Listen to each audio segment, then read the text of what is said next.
UntiltedChapterSports.com. The closer we are getting, the more bets we have available. Rush Hour with Danny Burke. But let me talk about a couple of guys that I do have a little bit more faith or confidence in betting one side versus the other. Weekday afternoons at 5 on your home for VSiN, 94.9 The Fan and The Fan app.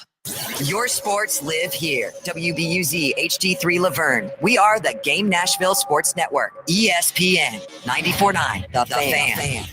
30 years of the best sports talk in Middle Tennessee. It's the George Plaster Show, featuring Tennessee Sports Hall of Famers Kelly Holcomb and young gun Billy Derrick. And now, here's your host, George Plaster.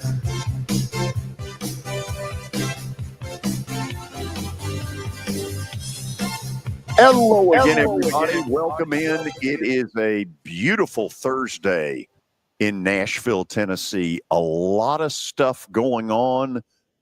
We have a terrific show for you today. A lot happening. But first, let's start in Murfreesboro and say hello to Kelly Holcomb. Hello. Wow. What's up, George? Oh, ye of little words. Billy, say hello. Hello. Well, good. Excellent. We begin the show today with what I think is some great news. If you're a sports fan in Nashville, Tennessee, or anywhere nearby, this is pretty exciting. It got announced earlier today that Kentucky and Gonzaga are going to play in December at Bridgestone Arena. The man who helped put it together, Brooks Downing, is the president and founder of BD Global LLC. I've known Brooks for years. He joins us by phone. Congrats on putting this together. Thank you, George. Thank you. I tell you what, it's exciting, and to be able to bring it to Nashville. We all know what a great city that is as a destination location, just from the pure standpoint of tourism. But then the sports fanaticism to have Kentucky used to going down there for the SEC tournament each year, and the fans just looking for a reason to go to Nashville, and this is a pretty darn good one. This is a pretty darn good one. Friday, December the 5th is when the game will happen. The tickets will go on sale in a week, and we'll give you more information about that here in just a couple of minutes. Brooks, for people who think, oh, this is simple to put together, you just get Gonzaga to agree, you get the Wildcats to agree, the building will jump to do it. It's not that easy, is it? It's not. And I will say this is a continuation, as you know, of a series. Kentucky pulled out an exciting win this past year. I think Gonzaga had won the first two. So this is the fourth game of a series that Calipari, when he was at Kentucky, John Calipari, the head coach, as well as head coach Mark Few at Gonzaga, put together with, sites to be determined. And it was on everybody's wish list to have a great location here as a kind of a, we'll call it a home neutral for the Wildcats. And in this particular case, you look at Bridgestone Arena, it is one of the most iconic venues in the South. And yet it's under such demand with concerts and, of course, the Predators and its home schedule, their home schedule throughout the winter, that none of it's easy. There's a big balancing act between schedules, between Kentucky's basketball schedule, Gonzaga's, the arenas, television. It just all is a factor. And so it becomes quite the Rubik's Cube, if you will. But I tell you what, at the end of the day, we got what we wanted. We got the game in Nashville at this venue, Bridgestone Arena, on a weekend night, Friday night, December 5th, and I think it's just going to be a packed house. Oh, I think you're absolutely right. Now, help me with this. Was this not a little bit of the continuation of Calipari doing what was a statewide, essentially, telethon around the floods up in Kentucky? And didn't he and Mark Few kind of banner this around on live television? It did. That's where it started, as a matter of fact. There were the floods a couple of years ago in eastern Kentucky, And Mark Few called in on the local TV, WKYT, I think is where they did it, or WLEX, I believe it was, here in Lexington. And they started having that conversation. We need to get together and play and start a series. I'm up for it if you're up for it. And they're good friends. And so it all came to fruition. And what's neat about it, obviously, is Coach Pope now stepping in at Kentucky. Few's still there. They knew each other, used to be conference, foes out there in the WCC until Pope, and BYU went to the Big 12, and now Pope came back home to Kentucky to be the head coach, and they've embraced this series and embraced this opportunity. And I tell you what, it's going to be a lot of fun on that Friday night. Speaking of which, tickets go on sale to the public a week from Friday, March the 7th, 10 a.m. At bridgestonearena.com and on the Ticketmaster app. And trust me when I tell you, you're going to hear a whole lot more about this in the days to come on this show. Brooks, I am thrilled as somebody who has watched Nashville as a sports city grow. This kind of thing fires me up. Well, I tell you what, George, we've been doing, as you know, our company manages a lot of college basketball and other sporting events as well, professional golf and other areas and other disciplines. We went out in Las Vegas and started doing games on the Strip there. And now it's become, and this was before the Raiders got there. This is before the Golden Knights got there. And it was really embraced. People are looking for locations like that. And to me, Las Vegas is the kingpin out west, and Nashville has become that here on this side of the Mississippi. And so when you look at the opportunities that exist, if we can carve out a few more dates here and there can be regular, big-time, major college basketball and other events in that location. Obviously, the new Titan Stadium's coming online in a couple of years. You'll be able to have both, even enhanced bowl games, Final Fours, national championships of the college football playoff, all of those type of things that are going to Super Bowls are going to flood into the market. And I tell you what, we hope to be right there with it, helping to enhance the entertainment value through the channels that we can provide. And I'm excited. I think this is the first of what will be many big-time college basketball events headed your way. You should be. If this bombs, then both of us are stupid, because there's no way this is going to bomb. Let's put it this way. Northern Middle Tennessee and Southern Kentucky alone will take care of this one. Well, I tell you what, like you and I were chatting offline, there's going to be a big contingent from all over the state headed that way, because Nashville, to a lot of folks on this side of the Kentucky border, and I still live in Lexington myself, but it's a Southern Kentucky town is how they look at that. So you will see a lot of blue on Broadway. That's for sure. Hey, I got one last dumb question to ask. Is the castle still there when you roll into Lexington? Oh, yeah. As a matter of fact, new group bought it out of Louisville, the group that started Angels Envy Bourbon, and they're going to have a distillery theme or more of a bourbon theme to it, and it's going through another remodel. It's a beautiful spot, great location, and obviously an iconic building on the way into into Lexington when you come in from Nashville. Amen. Hey, thank you for taking the time to come on here and talk about it. I really appreciate it. Well, thanks for having us on. Look forward to seeing you here soon. Yeah, absolutely. Hey, congrats. I know you've worked your fanny off to get this to happen. This is awesome. Thank you. Well, yeah, I tell you what, all of Nashville is going to reap the benefit of this one. That's for sure. Oh, you got that right. A lot of blue coming. That's right. Big blue wave. See you. Take care, George. Brooks Downing is the president and founder of BD Global LLC. That's pretty big news. I mean, those are two iconic brands that are getting after it. Yeah, it is. The Kentucky people are going to show up, but Gonzaga travels too, do they not? I mean, that's across country, so That's a long way for them, but I mean, I'm sure they travel as well because they've got such a good program.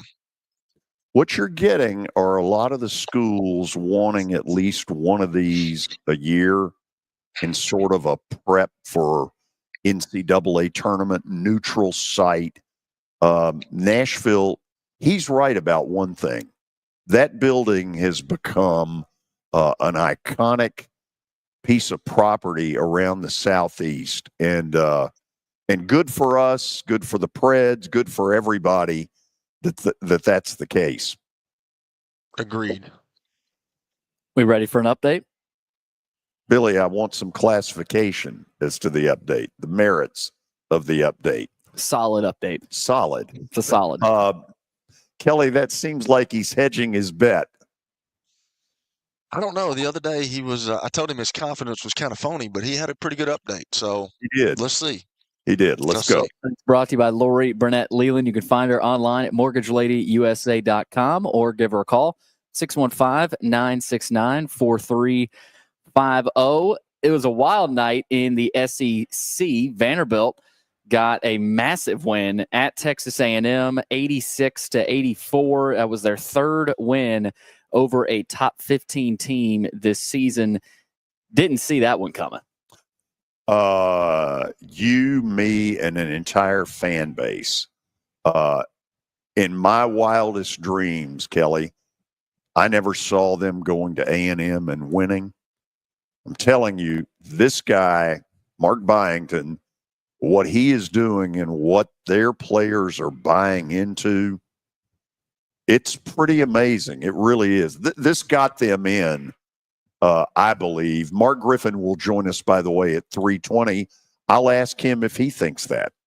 That's what happens when you're prepared and you're focused on what you're doing, and you got a coaching staff that is, like you say, maniacal. What is the word, George? Maniacal.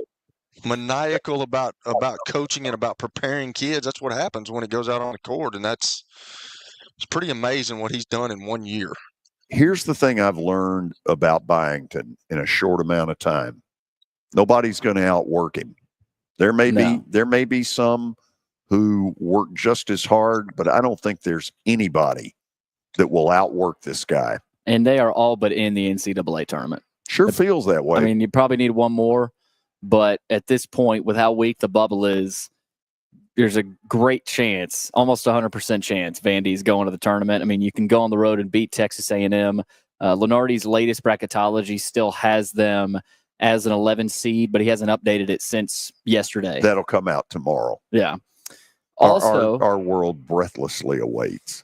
Yeah. Is it not amazing if your team is in this thing, how you just sit around? When's he putting it out? Poor guy can't go to the bathroom. Yeah, I don't know how he does it. I mean, he's got to have some system where he just plugs and plays the teams. But that's what Vandy did last night. They will host Missouri on Saturday at 5 o'clock at Memorial. Also, number 1 Auburn beats Ole Miss 106-76. They just are trashing people all over the Rebels. Also, probably the best game of the night. Number 17 Kentucky 83, Oklahoma 82. Otega Owe with a game-winning shot, and then on the other end, defensively, Kentucky got the game-winning block, and this might just do it for the Sooners. They had words afterwards, didn't they? They did. Yeah. I heard it was not congratulations. Good game. It was more like, hey, kiss my butt. I heard there was an Oklahoma fan threw a beer can and hit one of the Kentucky players. Oh, that's not good. In the head. Yeah. You cannot have that. Another good game. That fan, by the way, needs to be gone. Needs to be gone, and absolutely, that's ridiculous. That is the only way you get that message through. If you're going to sell beer, because in the college game they used to not do it, but if you're going to do that, and you've got some wacko out there that gets snockered and starts that, you punt him. Yep, agreed. Also, Arkansas beats Texas 86-81 in overtime in Fayetteville. Texas hanging on by a thread, but Arkansas now in a really good spot. They've got South Carolina on Saturday, so we'll probably be seeing the Hogs in the tournament. For Texas, I don't know. So, Kelly, my 92-year-old uncle, my dad's brother, who is in unbelievable shape in Little Rock, fired up today. He was calling the Hogs on a phone call to me. He was fired up. That's great. He announced to me that he's coming to the tournament. Oh, did he? Is he staying with you? He is. He Oh, is. And he will not be is. charged, Kelly. He won't? Absolutely not. I don't know why he would He's want to what? stay with you, even though he is a family member. Yeah, I'll tell you why. Have you seen hotel prices? Oh, yeah, I've seen all the construction down there, too. Tell They you got to what. figure out a way to pay for all that. You come stay at my place, you'll get a bill. Another team that might be dancing is Lipscomb. The Bisons beat Central Arkansas last night inside Allen Arena. Final score of 78-60. They clinch a share of the ASUN title with North Alabama. And the ASUN tournament gets going on Sunday, the first conference tournament to get started. Lipscomb will play the winner of Stetson and Central Arkansas on Monday night at Allen Arena. And for the first round of games, it's hosted by the higher seed. So, for example, Stetson and Central Arkansas on Sunday will play inside Allen Arena. But the other game, Austin P and North Florida, they will play at North Alabama, the lower side of the bracket top team. But the semis and the final will both be at Allen Arena, correct? That's because Lipscomb's if they win. If they win. They got to keep winning, yeah. So Lennie Acuff will join us at around 4:20. I think it's fair to say that the two happiest sports personalities in town should be Lennie Acuff and Mark Byington. And there it is. For those who are watching, they took a team picture last night. I got to talk to Lennie right after the game, and you could tell how happy he was. And I am happy for him. That is one good human being. Also, Belmont had a big road win over Missouri State, 74-65. It's going to be a little bit tougher for the Bruins to make the tournament with teams like Drake and Bradley up there at the top, but maybe the Bruins end up pulling off an upset and winning their conference tournament. They get a win. Also, to wrap it up, Michigan State holds off Maryland 58-55, courtesy of this buzzer beater. Take a listen. Oh, Lord. Gillespie for three. Goal or no. Holloman looks the clock. Half court for the win. Oh! Oh, my goodness. Holloman from half court to win it on the road. And we'll see the replay right here.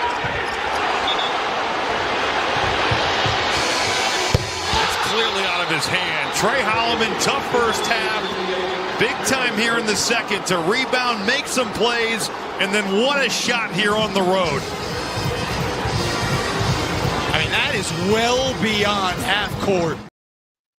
So that's the part of coaching that I don't think I could handle. Kevin Willard, the losing coach last night, is a buddy of mine. I've known him since he was a teenager. His father was the legendary Western Kentucky coach, Ralph Willard, who got that program to the Sweet 16 in the early 90s. I will bet you that Kevin Willard did not sleep a wink last night. That's the part of coaching I don't think I could handle. There's nothing you can do about that either, man. It never, like, I had somebody call me trying to get me to be an offensive coordinator again this year, and I told him I just can't do it, man. Like, it never turns off. When you're a coach, your sport never turns off. You'll wake up at 2:30, 3:30 in the morning. It's like, okay, can we do it this way? Can we do that? And then you'll start drawing stuff. I'm like, it never turns off. What do you say to your team in the locker room? I mean, there's nothing you can say. I mean, that's just freakish. This was sort of a coming out party for an underrated Maryland team that's pretty doggone good. And Michigan State has been the gold standard of the Big Ten in basketball. They were really amped up last night. Scott Van Pelt was courtside. A lot of good that did. I didn't watch that, but I don't know if that was a game, but Maryland deserved a win or if it was pretty even. Michigan State led most of it, and then Maryland caught them late. Okay. And then all that happened. And you feel for Gillespie, too. Took the shot with 5 seconds left. Yeah. Gillespie's kid transferred from Belmont. And that's also probably a night he didn't get a lot of sleep either. So after the break, Kelly, Mark Griffin, former University of Tennessee basketball star, will join us. He's never been on with you that I can remember. Yeah, he has. We've had him a bunch. Are you going downhill mentally, Hoss? No, I was thinking to myself, if he knew you were going to be on, I wouldn't say a bunch. He probably would have called in sick. No, it hasn't been a bunch, but it's been like 3 or 4 times now. Yeah. Okay, whatever. Like, George, you gotta pick it up, man. Let's go. Listen, you just sit there. I mean, you gotta start eating some avocado and some olive oil, dude. Let's go. You know what I'm saying? You just sit there and do whatever the hell it is you do in Murfreesboro. This is 94.9 The Fan. New year, new priorities. Family and safety come first. If a car or truck accident disrupts your life, Bart Durham Injury Law is here to help. We're local, experienced, and ready to fight for you. Call 615-242-9000. Happy 2025 from Bart Durham Injury Law. It's easy to say good things about the folks at Strike and Spare Family Fun Centers. Number one, I trust them with something that's near and dear to me, the Plaster and Friends Celebrity Bowling Night. But more importantly, I see the fun people have. They enjoy the bowling, they enjoy the camaraderie, and you will too. Come by any of their locations and get ready to have some fun. Here's Officer Garen Hoskins for the Metro Nashville Police Department. The Metro Nashville Police Department is on the forefront of policing in this century, and I'm glad I'm a part of it. I'm glad I get to find other good officers, other future good officers. And if you're watching today, or you yourself or someone you happen to know is interested, join mnpd.com. Feel free to reach out to us because we need good officers, and it's a great city to work for. Over the years, more men have started to seek help for hormone deficiencies and imbalances, and Dr. Jeffrey Lodge and wife Daphne, along with their experienced staff, give men the treatment required to improve their quality of life, improve your immune system, energy level, cognitive function, and more. There's no better time to achieve a healthy lifestyle. What are you waiting for? Give Cool Springs MD a call today for an appointment at 615-486-3458 or visit the website coolspringsmd.com. For over 35 years, Wilson Bank & Trust has been committed to providing customized banking solutions to help individuals, families, and businesses in Tennessee achieve their goals. As your full-service community bank, we are proud to offer loans with competitive rates, local decision-making, and fast, friendly service from our experienced lenders. No matter where you are on your financial journey, Wilson Bank & Trust is ready to help you take the next step. Visit your nearest Wilson Bank & Trust office or online at wilsonbank.com to get started today. Member FDIC, Equal Housing Lender. Clients. Contact them to set an appointment for a free consultation or to view some of their completed projects. Give them a call at 615-456-7983 or log on to donleytimmons.com. Hey, Preds fans, the Predators conclude their 4-game homestand tonight at 7 against the Winnipeg Jets. Pete Weber and Jay Moore have the call. Pre-game coverage begins tonight at 6. Smashville lives here on 102.5 and 106.3 The Game. It's the George Plaster Show. Your sports live here on 94.9 The Fan.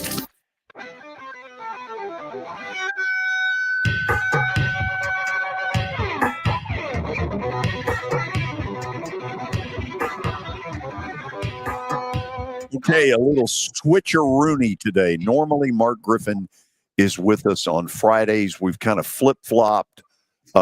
Coach B and Lee Fowler will be with us tomorrow. They're thrilled not to be dealing with Kelly. Especially Coach B. Yeah, I mean, he threatened physical violence on Coach B. Told him, not scared to whip an old man. It was pretty shocking. Mark, what can I say? Welcome. You got a bad memory. That's what you can say. You're right. Yeah, something like Correct. that. So, Hey, Kelly. So, brother. No physical violence for Mark. No, if you've seen Mark, I'm not getting in Mark's way. I promise. He's a big fella. He's 6'9". I'm gonna strike first and then run. You know what I'm saying? That's good. Mark, let me ask this question right off the bat. Do you think Vandy is now in? I do. I think a big away game that they took from A&M. Looking at A&M's record, you look at their overall SEC record, some big wins throughout the conference that I'm sure you can go over. With a tough SEC that it is, that they are in a much better position than some of these other teams in the SEC that are right below them. So I do.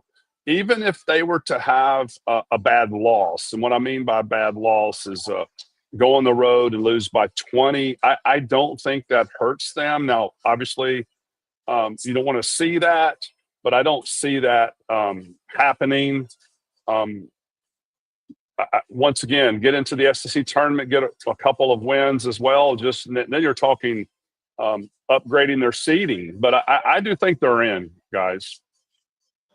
Mark, one of the things that it's starting to dawn on me on Byington, it's obvious this guy knows what the heck he's doing.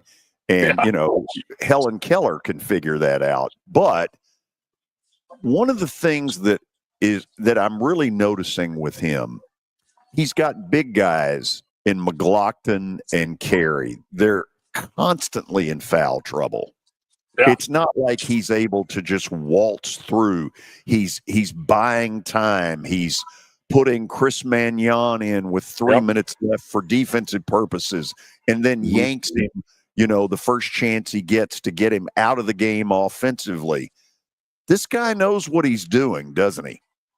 He does. And what it shows, guys, is he and his assistant coaches have a great feel for the roles of each of their players and how they fit in with different personnel. Because it's easy to bring in your first player off the bench, 17 minutes left in the first half, you bring in X player.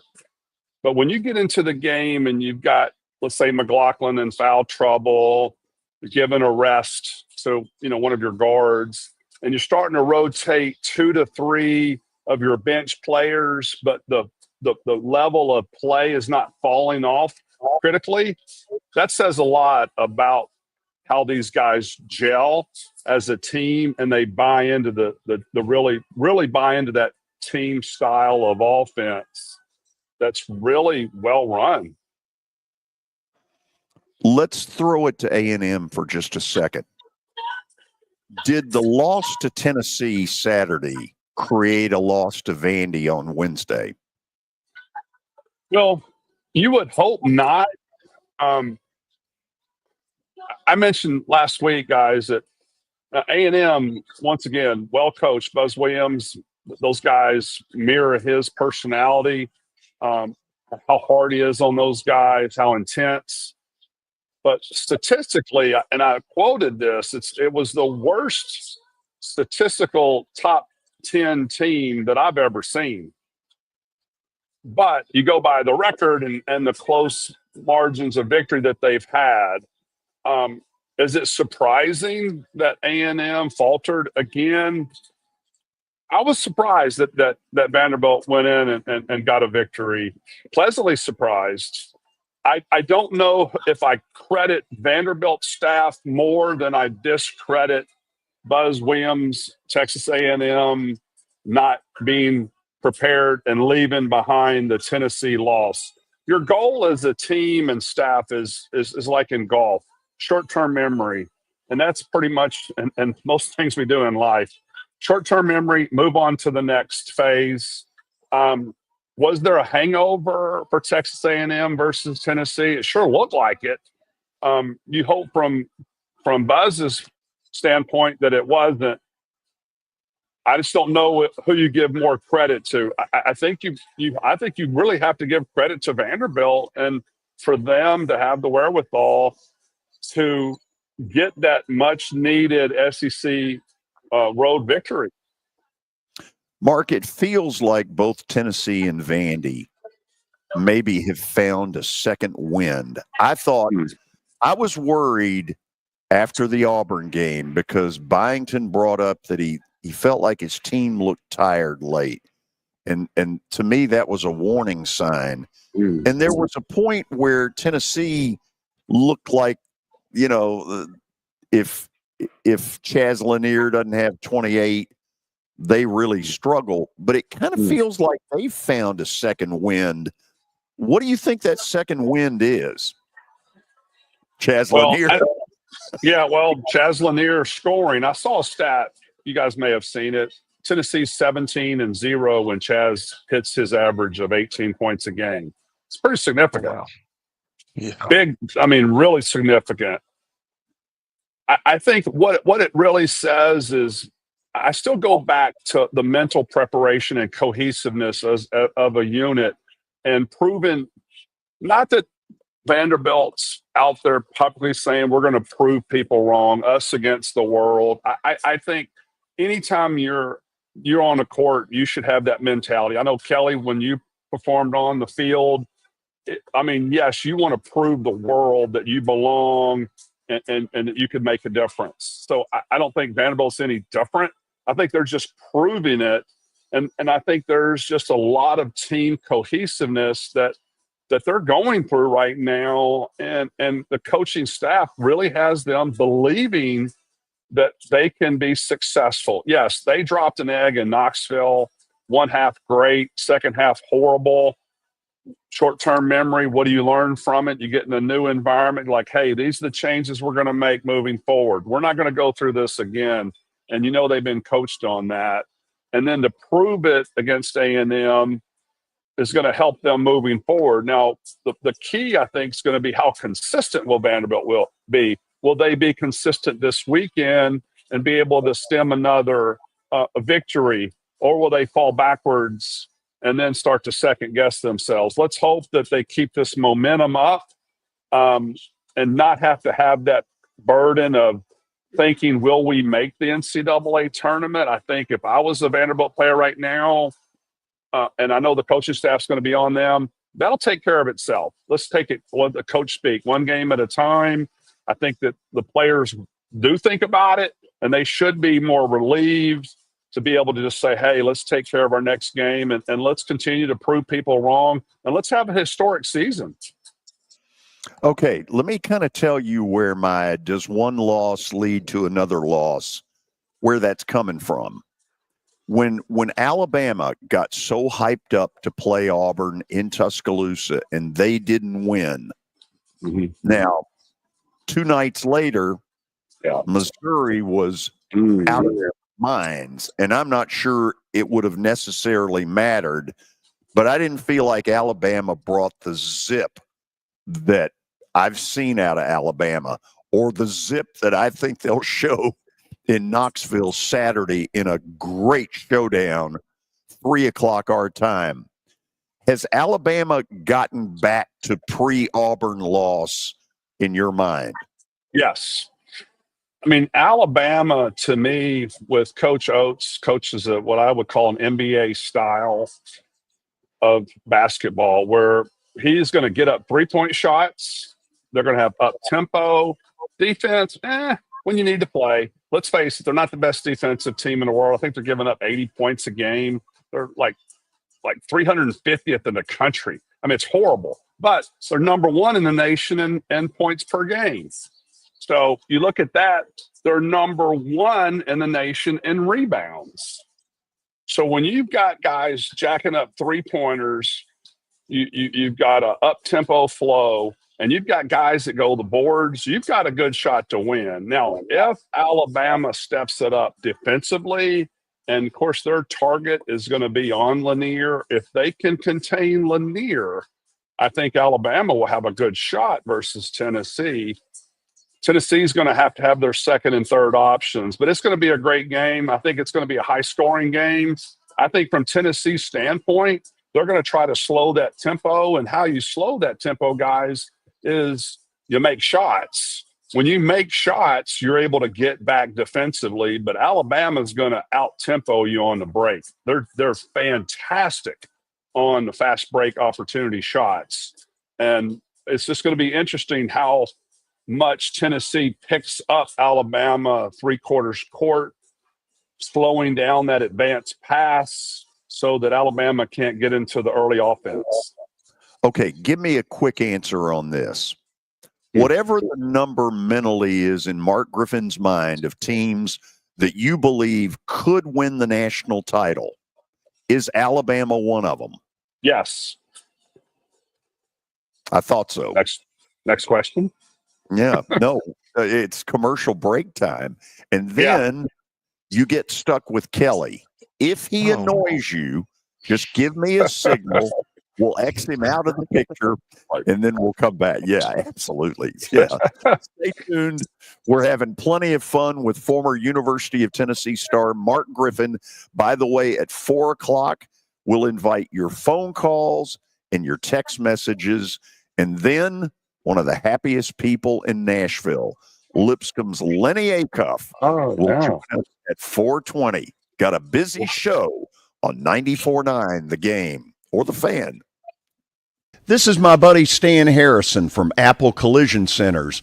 Recently, you've been talking to me about companies that have a fleet of trucks and they're always in need of repairs. That's right, George. We understand that nobody likes to deal with the auto body repair process.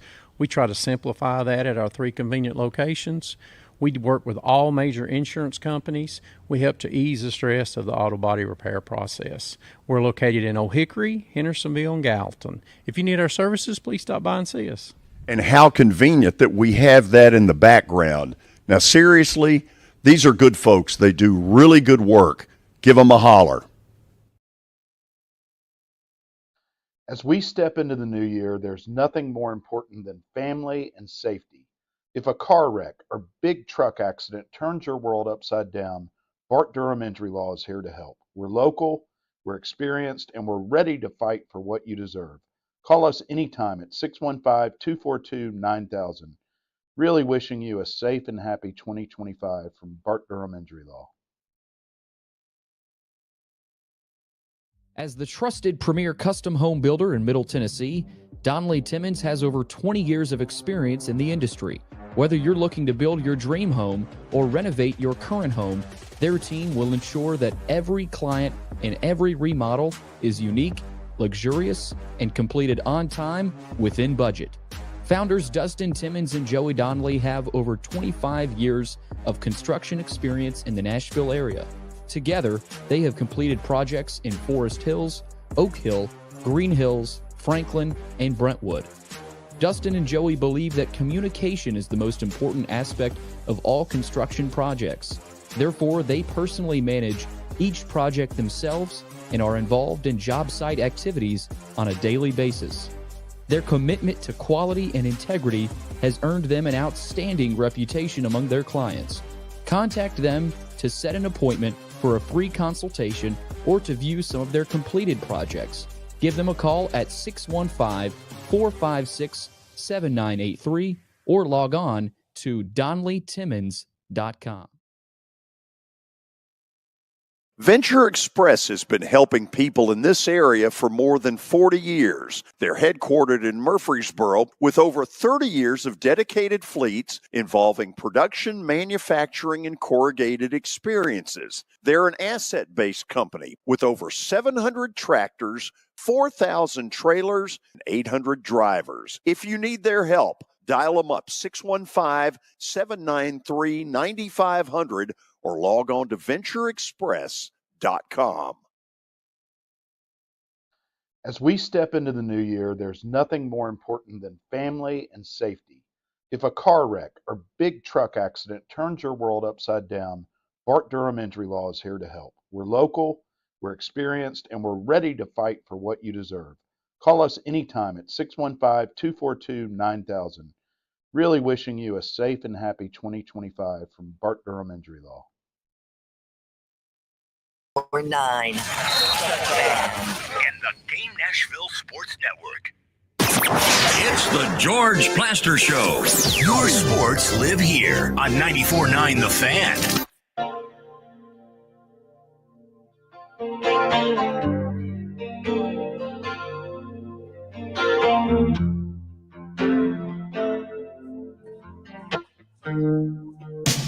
Shouldn't that be played?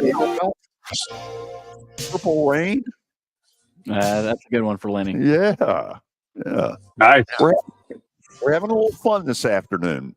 Former University of Tennessee star Mark Griffin joining us for his weekly visit, and now Kelly Holcomb, who will say that I've taken all his questions, but it's not today. Not today. You haven't. You do that quite a bit, though. Yeah. We should probably speak before the show just so that you don't mess up my questions. You know what I'm saying? Yeah. And Mark, I just got to give you a funny story. Last night, George and I were at the Lipscomb game, and I'm always a smart aleck, and I couldn't help myself. I said to myself, I wasn't going to text this, but George shows up in his BGA pullover that he's had since 1978. And I said, George, 1970 called and want they want it back. So hold on. Let me read you, Mark, what he sent me. I'm going to set up a GoFundMe page so you can buy you a new BGA pullover. Good Lord, 1970 called and wants that thing back. But he is right, George. So. Oh, you know what? We know about George's wardrobe. I just couldn't help it. I said I'm going to be loyal nice tonight. I'm not going to say, but I just couldn't help it. Your wife should be ashamed of you. She's not. She loves her some Kelly now. You know what, Kelly? I'll be interested when George brings out the Vanderbilt gear. I'm just waiting. I haven't seen it ever. Does it come out? Oh, it's gonna come out. It's probably going to be from 1981 or so, and it's got a mothball smell that won't go away. Wow. That's really nice. So, Mark, do you not have anything constructive to do? I do. Yes, I do. So, Mark, at the beginning of this year, did you think that the SEC would be as strong as it is? Oh, no, not at all. Not at all. I don't know who did, guys. I mean, you got the graphic here. Once again, my biggest surprise team, and most people in the country, is Missouri. I mean, here's a team, Dennis Gates, 0 wins in the conference last year. Now we're looking at a 5 seed. You see Kentucky is even better this year. It looks like to me than they were last year. A&M with the high seed, even, with the loss, which will drop their seed. I don't know how updated this is, but a lot of surprise teams. Florida, I mean, the impact of Elijah Martin to come in that we've discussed in other programs as far as a defensive stalwart and Walter Clayton Jr. coming back and the impact of Condon, their big center, and other support crew. Didn't know how great Auburn would be. Now, the one steady factor that we knew Alabama was going to be great. They were predicted to win the conference. But a lot of surprise teams on this left-hand column here. Tennessee, I think, was predicted 3rd. I think they're right where they should be. Surprised even how well Chaz Lanier's done compared to his historical stats at North Florida. Disappointment. I look at Texas now. I know they're still looks like they're in, but I thought Texas would be even better this year than they have overall. But it just seems when you go top to bottom, a lot of surprises. And then with Georgia having their big upset recently, I didn't expect them to be in, but it just goes to show, Kelly and George, I mean, you got to bring it every night, and it's tough. It's tough, but that's why you compete. You want to play against great competition night in and night out, which makes you better longer into the season.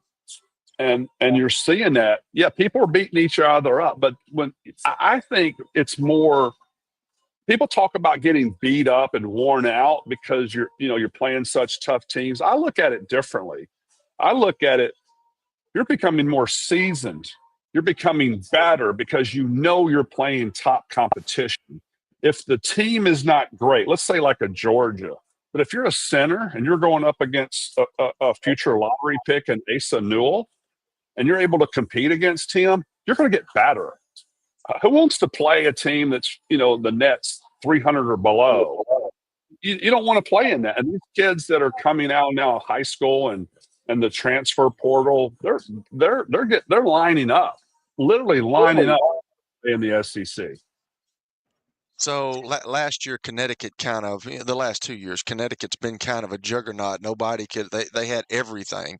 And I don't think anybody, I'm not sure. Like, I grew up watching Wimp Sanderson in Alabama, and I can remember all that. But, like, I know they got Charles Barkley and Chuck Person and all that at Auburn. But, like, who would have thought that Auburn and Alabama would be leading this thing? Now, as you said, Alabama was predicted probably to win it. But, like, I'm not sure anybody can be as dominant as Connecticut was, but has Auburn got a shot to do that? I think they do. I really do. And we've talked about this, but it's worth repeating. Under Coach Pearl's style of relentless defensive pressure, fresh legs, and depth, they don't drop. When you bring in the substitutes that come in to relieve, let's say, a so-called starter, they're not dropping, guys. I mean, they're able to bring the pressure. And when you're playing a game for 40 minutes, and let's say I'll pick on Ziegler as a point guard at UT. He plays over 30-something minutes a game. When you're facing an Auburn team, and you're looking you're looking at a guy that's guarding you, that's fresh off the bench, and they've got legs, and then he's trying to wear him down. And then next thing you know, they throw somebody else at him 4 minutes later. And then 4 minutes later, you're like, crap, I can't even get a break. And guys are looking for this because they know who's guarding them. They know the scouting reports, who they can beat, who they can shoot over.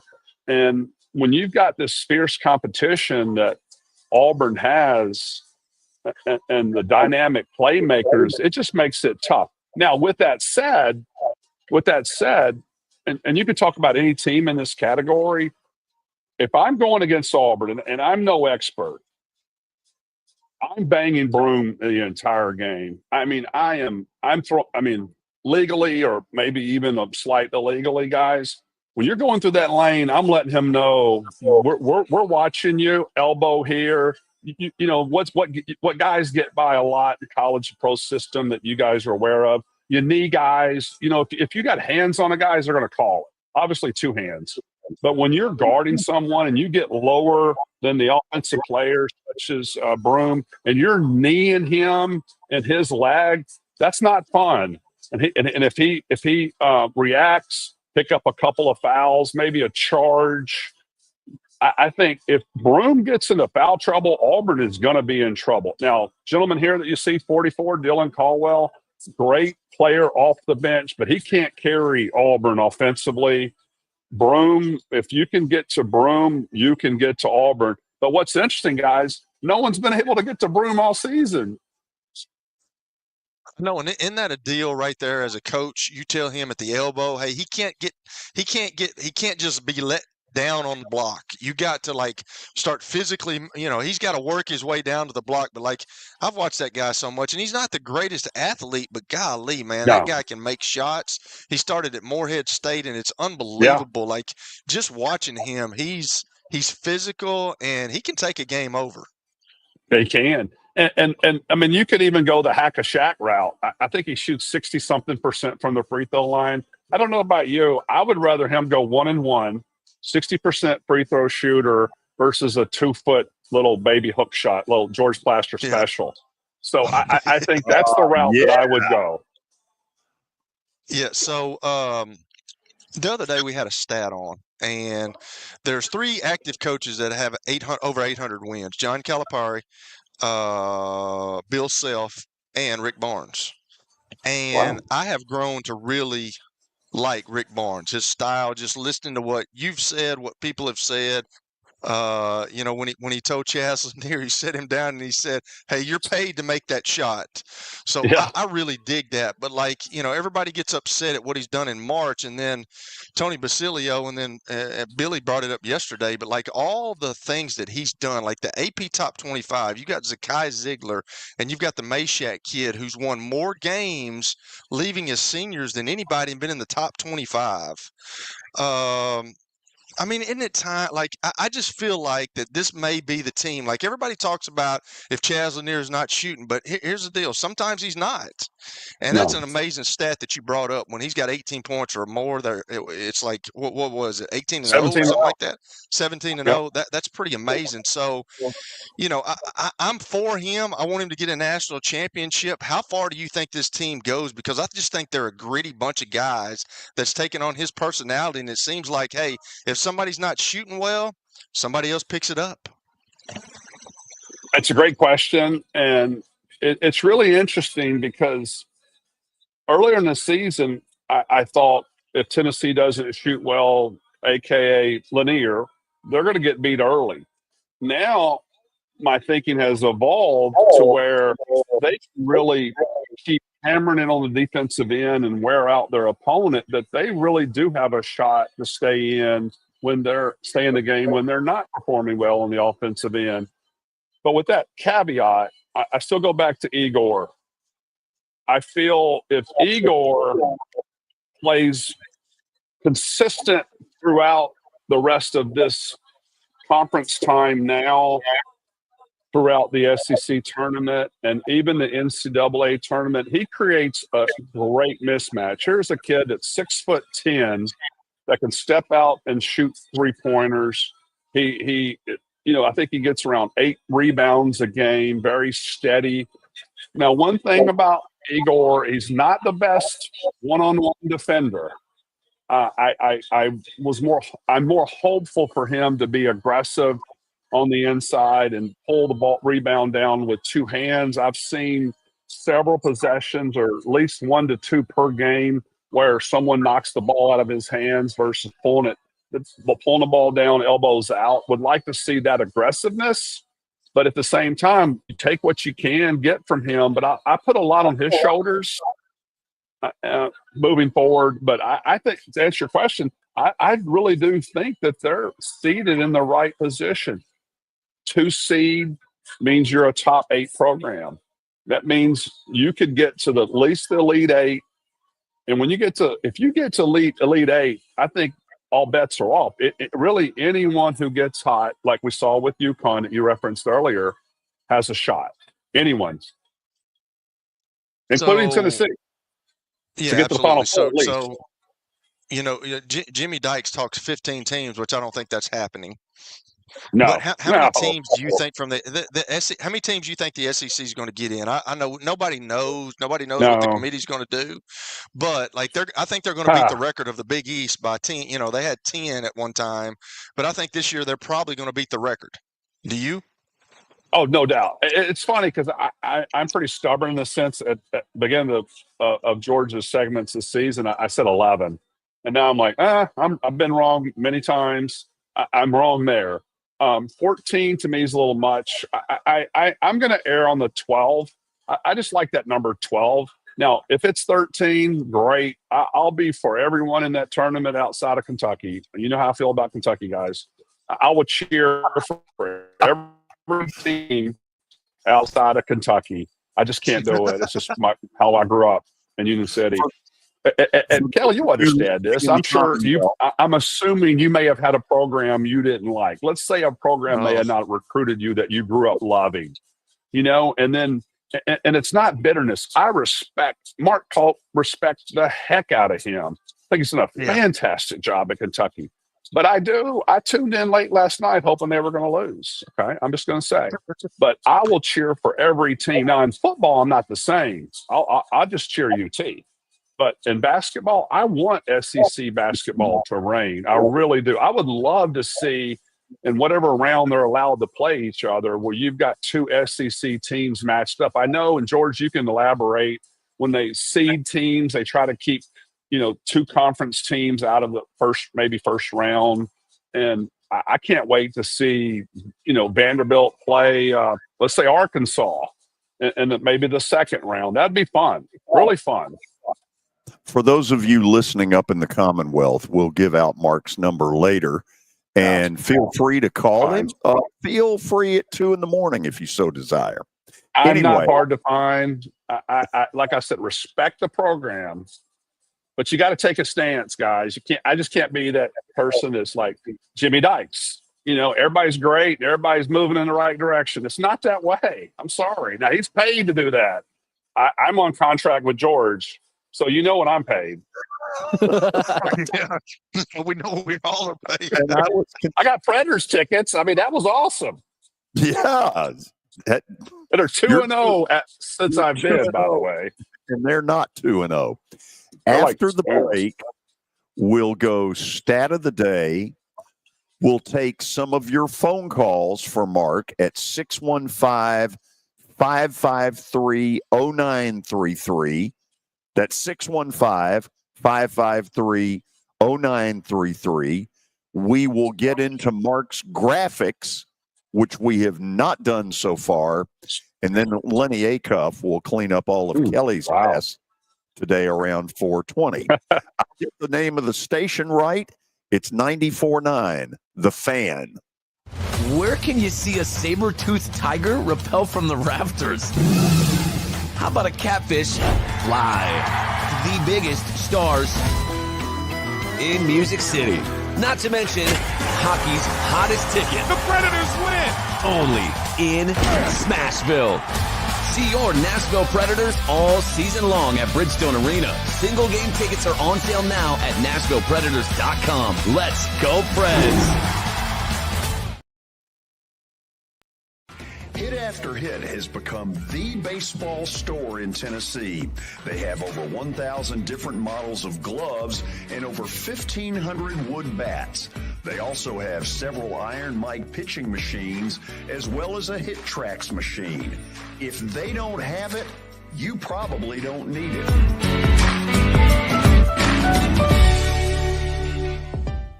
We're proud to call Hit After Hit the official shirt provider of the Plaster and Friends Celebrity Bowling Night.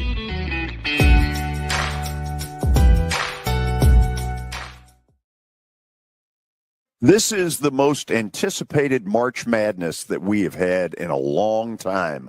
There's going to be some great basketball, and the George Plaster Show has it all covered. Whether we take our show to your business or you simply endorse things like March Madness scoreboard updates or other features, we've got it all covered. If you want to be part of a big March Madness, simply email me, plastergeorge@gmail.com. We can fit all of your needs, and we'll find out what your budget will allow. Reputation among their clients. Contact them to set an appointment for a free consultation or to view some of their completed projects. Give them a call at 615-456-7983 or log on to DonleyTimmons.com. This is the most anticipated March Madness that we have had in a long time. There's going to be some great basketball, and the George Plaster Show has it all covered. Whether we take our show to your business or you simply endorse things like March Madness scoreboard updates or other features, we've got it all covered. If you want to be part of a big March Madness, simply email me, plastergeorge@gmail.com. We can fit all of your needs, and we'll find out what your budget will allow. The Electronic Express tax refund sale is going on now. Get up to 40% off in every department, including 4K TVs, computers and accessories, Bluetooth headphones, furniture, and more.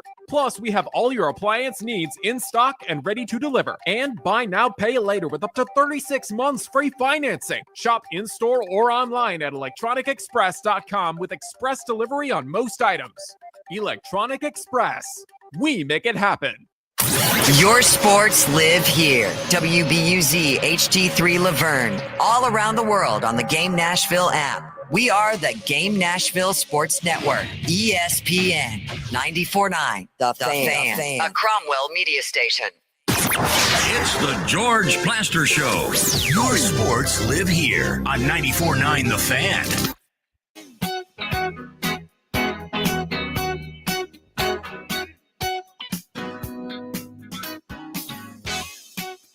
Talking more hoops with Mark Griffin coming up with first stat of the day, brought to you by Apple Collision Centers. You can find them in Old Hickory, Hendersonville, and Gallatin. Give them a call, 615-754-9800, or log on to applecollisioncenters.com. All right, Mark, you're getting looped into this with the guys. Vandy's win over Texas A&M was the Commodores' first-ranked road win since 2023. Can you name the team they beat? In 2023, that was the year Stackhouse almost made the tournament. I've tried to block that era out of my mind. Yeah. Yeah. I'm trying to block this question out of my mind because I have no clue. I'm trying to block stat of the day out of my mind because I'm horrible. But well, this was a shocker late in the season that year.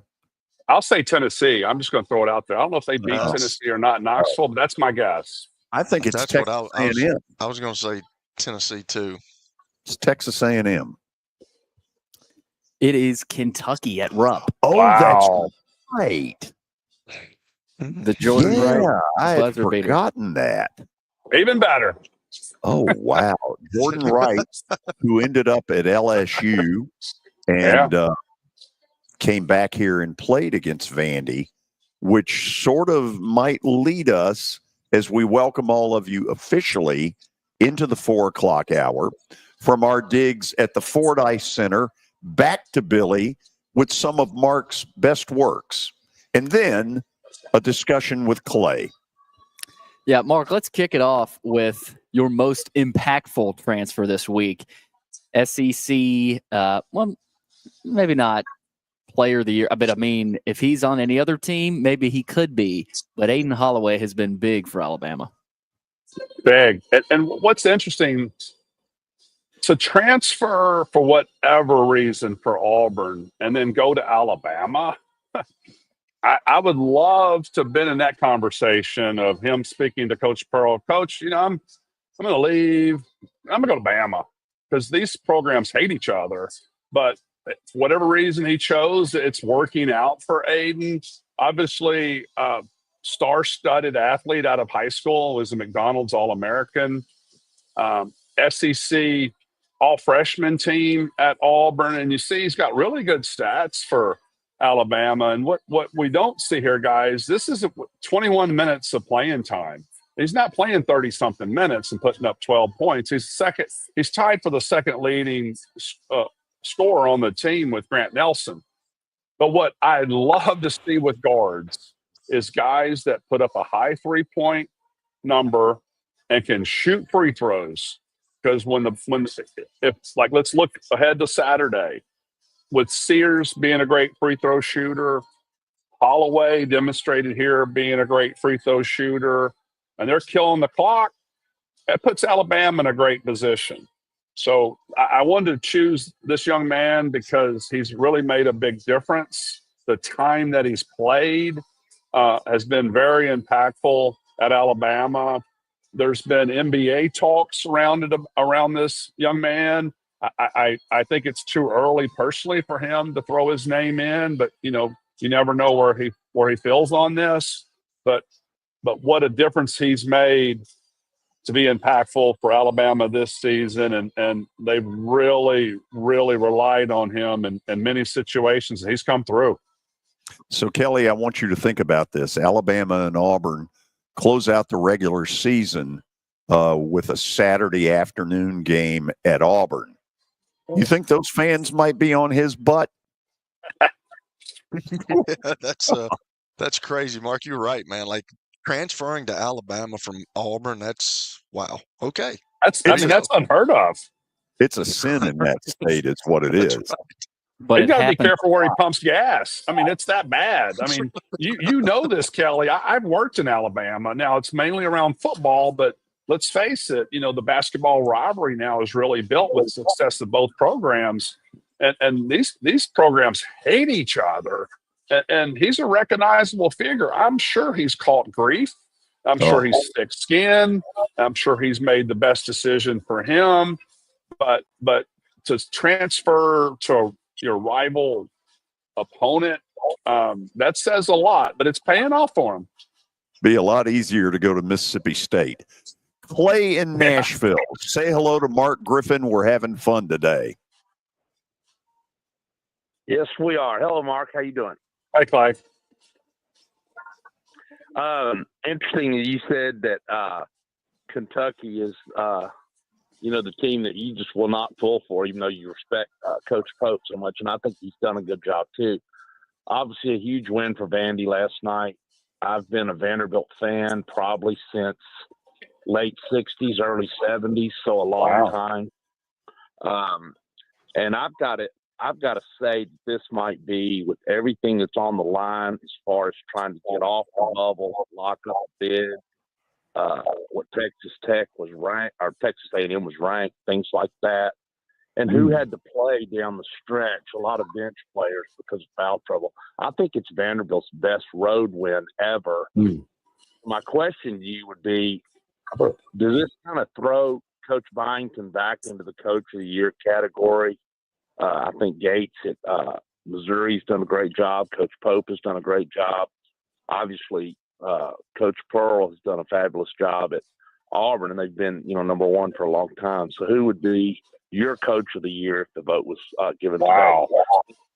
Hang on. Well, you that's a great question. Now, correct me if I'm wrong, guys. Who was picked last in the SEC? Was it not Vanderbilt? Yeah. He's got to get votes. Now, when you look at the talent level, the prediction SEC media of what these teams were favored, I think you weigh that to where they fare. Auburn was picked in the upper echelon. Now, Missouri was not. So I give Dennis Gates his lion's share. But Byington, to me, see how he finishes off compared to Missouri. I think it's a two-man race. And right now, because of what they did at Texas A&M, I'm really leaning towards Byington. I just want to see what happens in the next few games. But what a great position to be in for both these coaching staffs and programs. You can't give him enough credit. I couldn't even pronounce his name beginning of the season. So I'm just happy now I can pronounce his name. And that, they're not going to finish 16th in the regular season. Billy, what else we got for him? Well, this team has certainly been a surprise team. The BYU Cougars, top 30 team in the net, Mark, and I don't know that we expected this type of season from the Cougars, especially after Mark Pope left for Kentucky.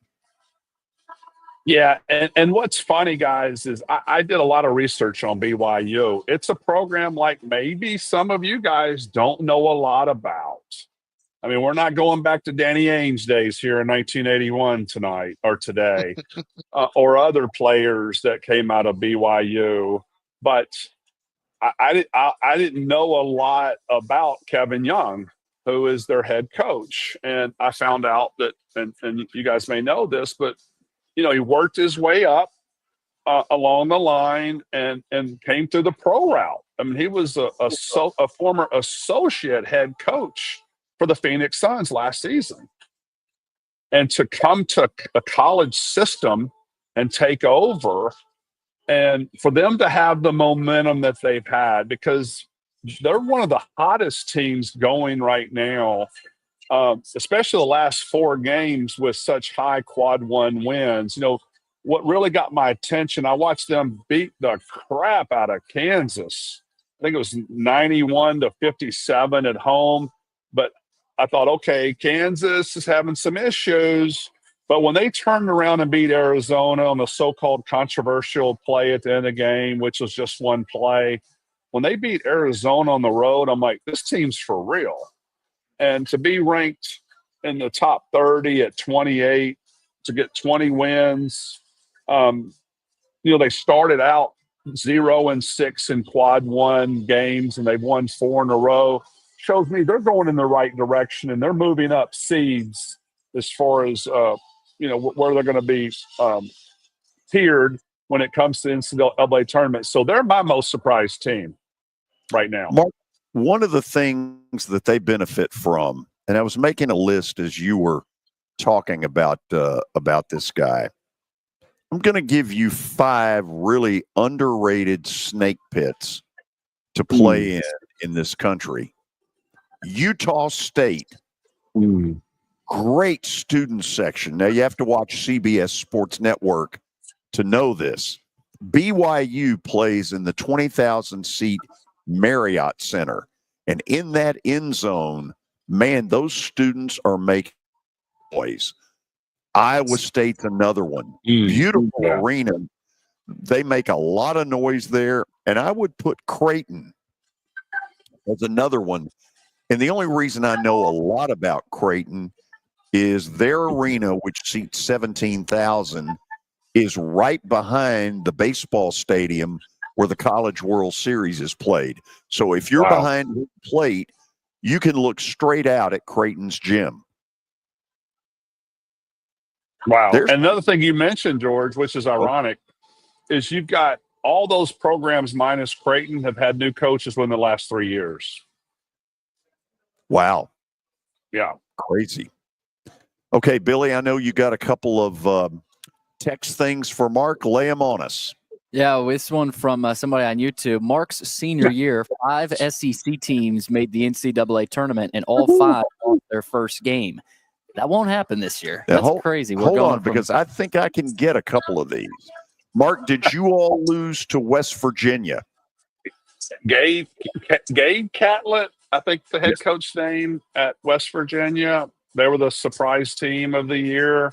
And yes, it was West Virginia. We lost in Greensboro, North Carolina, and Coach DeVoe got fired immediately after.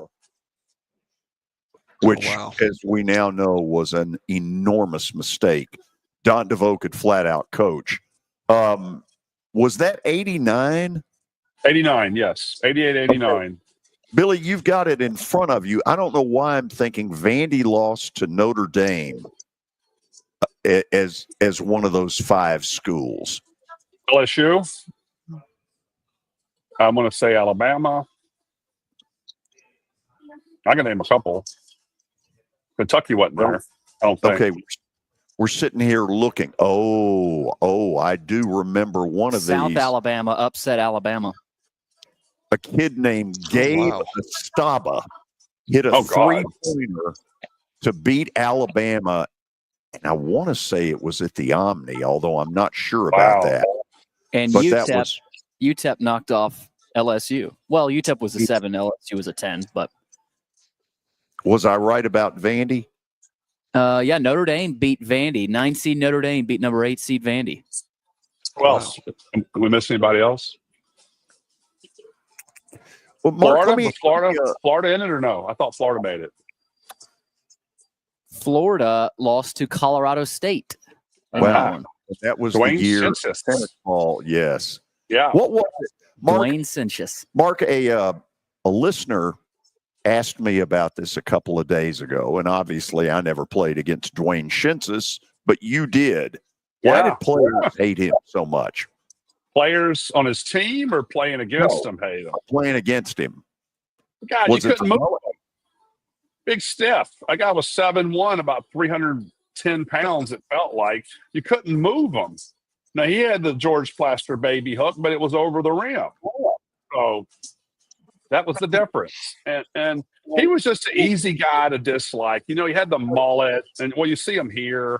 And, rest his soul. He died at a young age. We got better pictures of the mullet. Yeah, I think for sure. Billy is going to give us a couple of better pictures here in a minute. Keep going, though. But no, what was interesting, and I don't know this whole story about the tennis racket, but George, you could probably chime in where at some point during the season, I don't know if he beat up some students or something with a tennis racket, but when they played in Knoxville, there were tons of fans who were throwing tennis balls in the crowd and yelling at Shinsis the whole game. And I never forgot that game. And I didn't feel bad for the guy at all. But it was just funny that, even in back pre-social media day, word got out about him. I swear, I want to say he went to fraternity and beat up some guys with a tennis racket. And then the rest of the season, everybody's picking on him.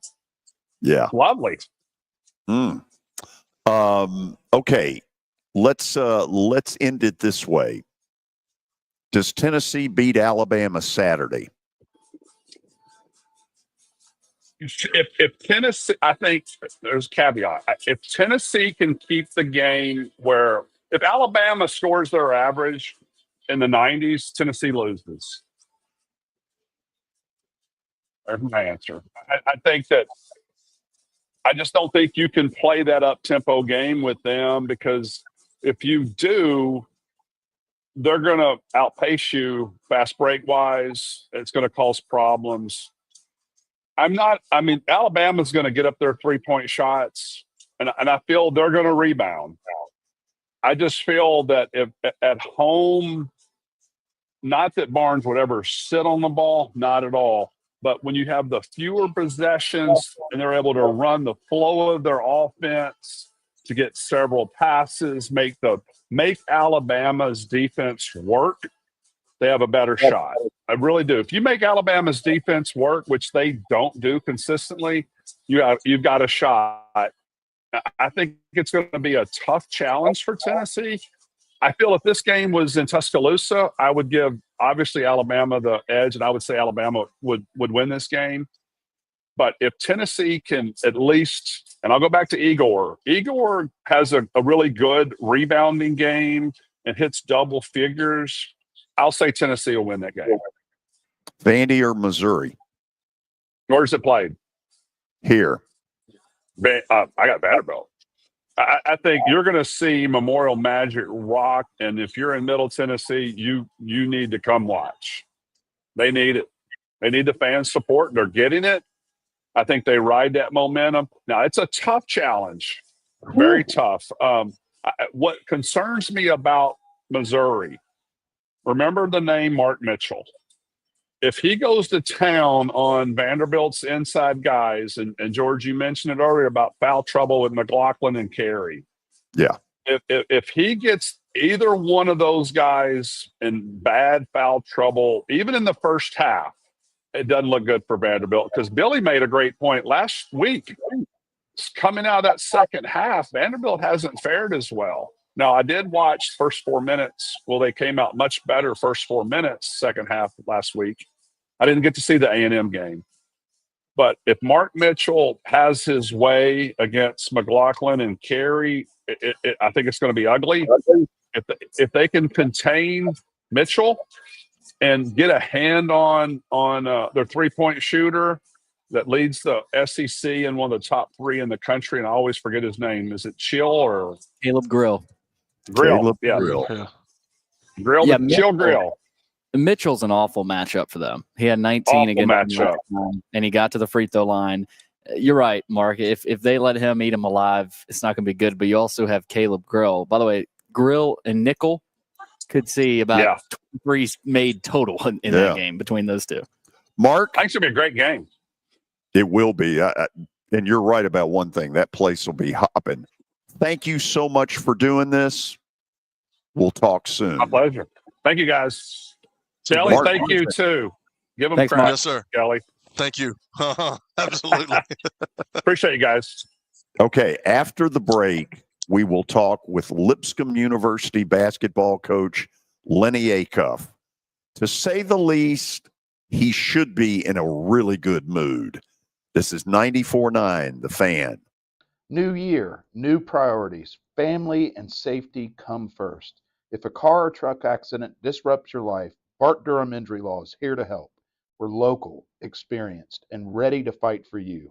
Call 615-242-9000. Happy 2025 from Bart Durham Injury Law. It's easy to say good things about the folks at Strike and Spare Family Fun Centers. Number one, I trust them with something that's near and dear to me. the Plaster and Friends Celebrity Bowling Night. But more importantly, I see the fun people have. They enjoy the bowling, they enjoy the camaraderie, and you will too. Come by any of their locations and get ready to have some fun. Here's Officer Garen Hoskins for the Metro Nashville Police Department.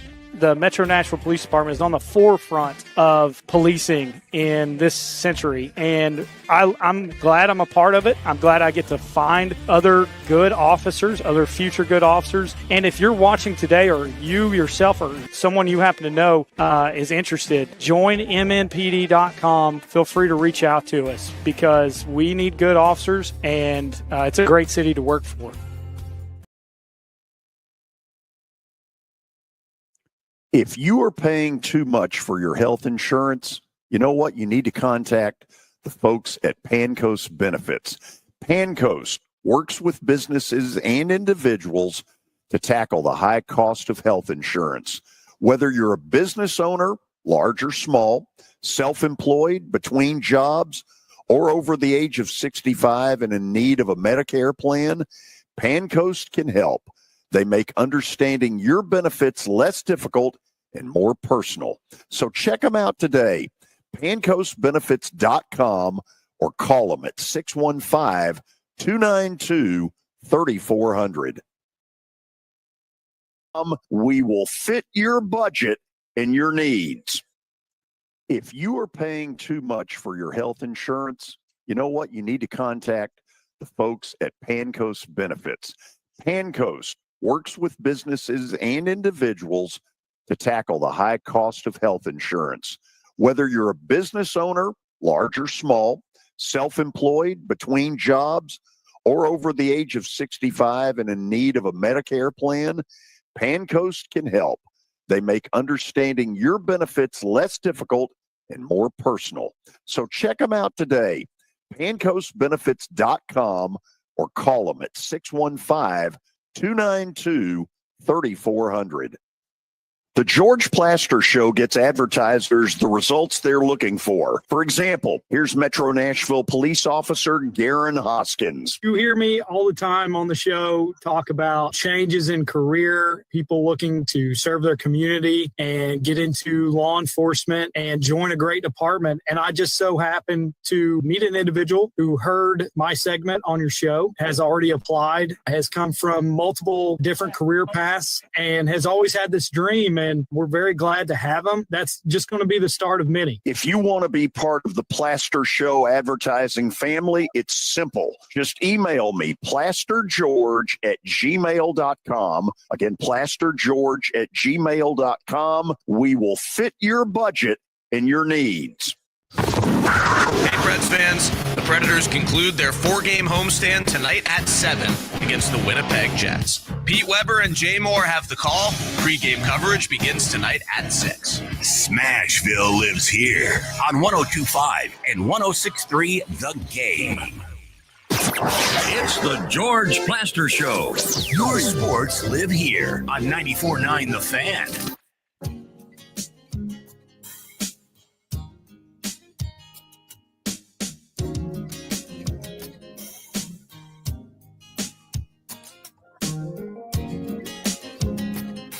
We should have played Rain for Lennie Acuff.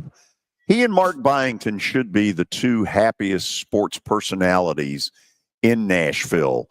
Lennie Acuff's Lipscomb University Bisons last night clinched the ASUN regular season title. And what that means is whoever's going to the NCAA is probably going to have to go through Allen Arena to get it done. Let's say hello to Coach Lennie Acuff.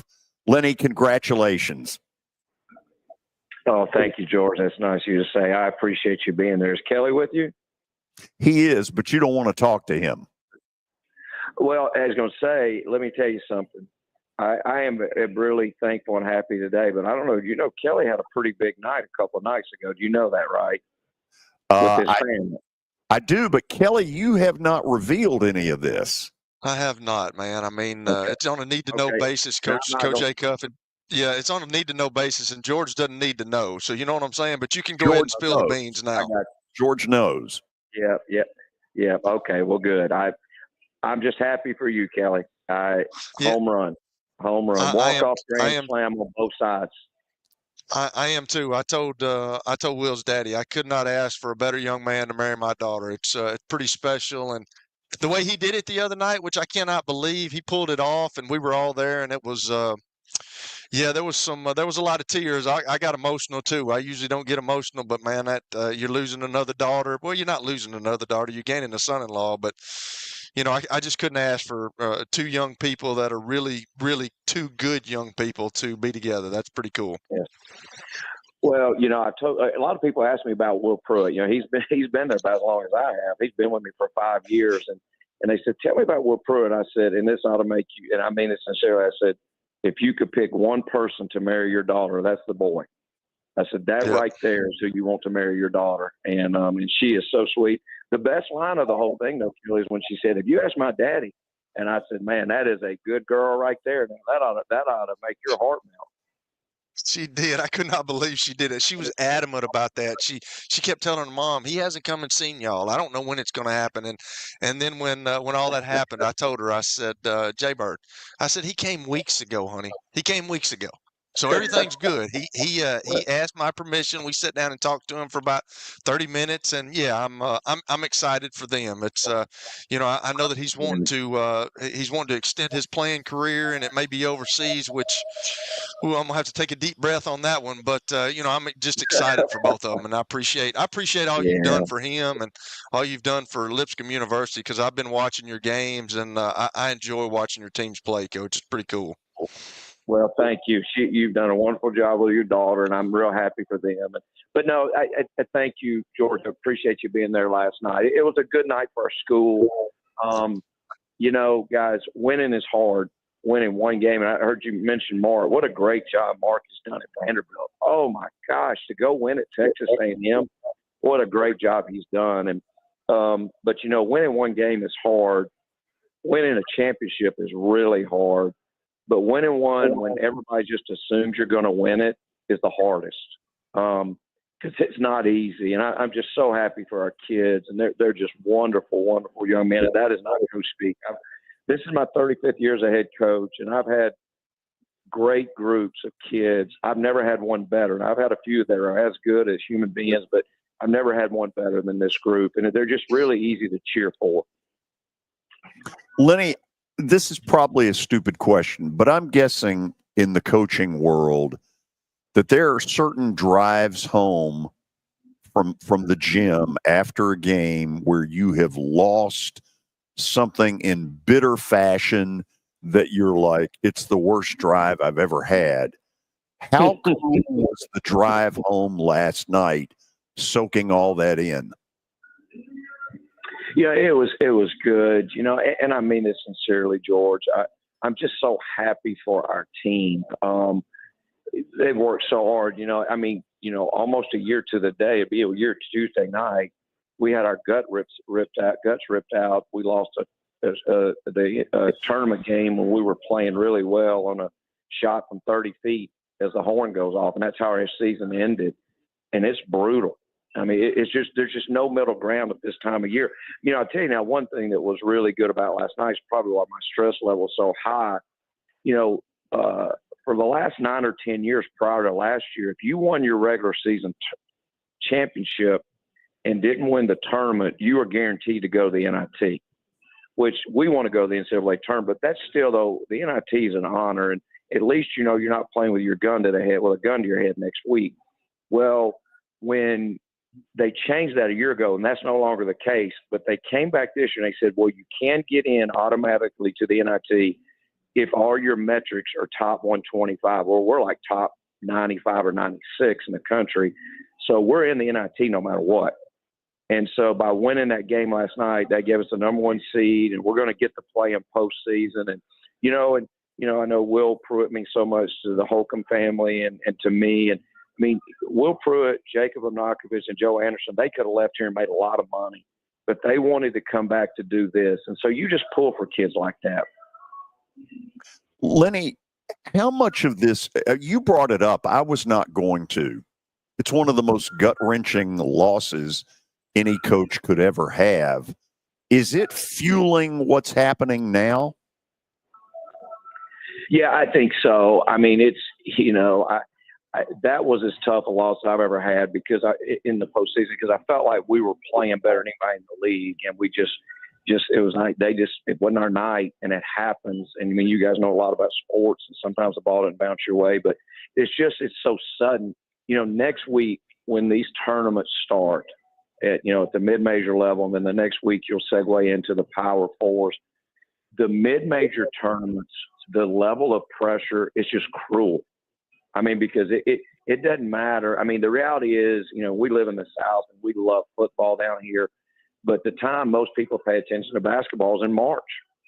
And, if you can have an unbelievable year, and if you don't make the NCAA tournament, a lot of people don't even realize you've had a good year, which is so sad, and particularly at our level.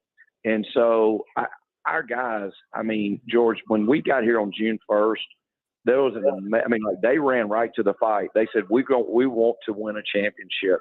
And we lost after our fourth conference game. We lost our big kid, Dylan Faulkner, who I thought was the best 5-man in the league. And he has a high ceiling. He allowed us to play above our weight class. And it was tough. It was a rough couple of weeks for us trying to figure out what we were doing. But our guys have rallied. And, so, we got – thank goodness. Last night was the 8th game in 15 days. We're tired. I mean, we're really tired. So we're able to give them off today, and we play on Monday. And so, if we're fortunate enough to win, through next weekend, we'll get to play at home the rest of the way. We won't have to wear dark uniforms again. That is so awesome. So I'm going to ask one dumb question that I know is dumb and then turn it over to Kelly. But I think fans would like to know this. So on Sunday night, Stetson and Central Arkansas will play in your building for the right to play you guys the next night. Will you all scout that game? Or are you allowed to scout it? Yeah, we are. No, that's not. I asked the same thing yesterday, George. I didn't even know. Can we be here? And so I said we can. Obviously we played Central Arkansas last night, and they're staying all the way through. They're here in Nashville. And then Stetson is coached by a good friend of mine, Donnie Jones. And, Donnie's been all over the country. He was an assistant for Billy Donovan at Florida when they won 2 national championships. And that'll be a coin toss game. And I mean, like last night, Central Arkansas played us tough. They cut that thing to 3 with like 12 minutes to go, and got a little tight now in the arena, and got tight with old Coach Acuff. And so, we'll see where it goes. It's just at this time of year, there's no mulligan in the bag.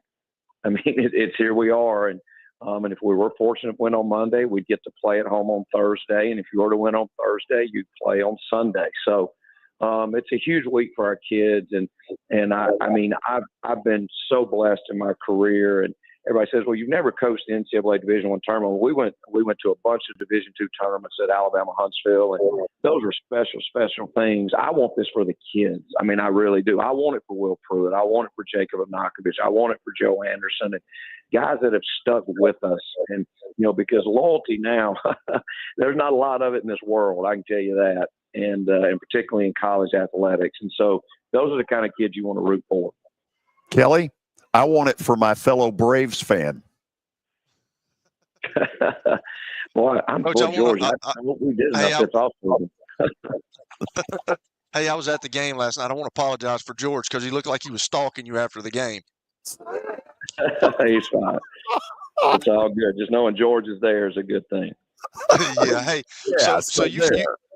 so you brought it up, and I kind of know the answer, but I just want you to explain it. You talked about Joe Anderson and Will Pruitt and J.O., and you got another good transfer in, Giassi Powell from Jacksonville last year. And, all those guys are leaving. And I know that J.O. might have another opportunity, I guess, to play another year. But, how do you there's no way to replace that, but how do you start by replacing that? You don't, Kelly. We're all in on this year, and you're right. Giassi Powell's been incredible for us. We've really, we've done well in the portal now. I mean, and the portal giveth and it taketh away. But what a lot of people don't realize is, we lost 4 of our top 6 scorers from last year. I mean, we lost one to Arkansas State. We lost one to Wichita State. We lost one to the College of Charleston. And, it's just part of it. But, like that, Stetson Kelly's a good example. Donnie is a very good friend of mine, the coach there. They played an NCAA tournament last year and had all 5 starters coming back. None came back. None. Not one.